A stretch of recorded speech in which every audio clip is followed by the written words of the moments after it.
everyone, welcome back to my channel. In the previous video, I showed you how to automatically post on X. However, if we only post content normally without anything special, those posts will quickly disappear and be forgotten. That's why this software also includes an engagement boosting feature. It helps increase interaction so your post can rank at the top of the group or feed. Go to the seeding function on the right side. Paste the links of the posts you want to boost. You can choose how many posts each account will seed.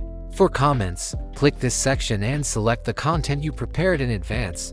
If you're posting a controversial topic or want to attract attention, the comment content is very important. You can select pre-written content or type comments directly here.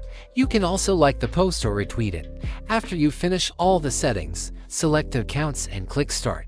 The software will run automatically for you. Can continue doing other tasks at the same time. And that's it for today's video.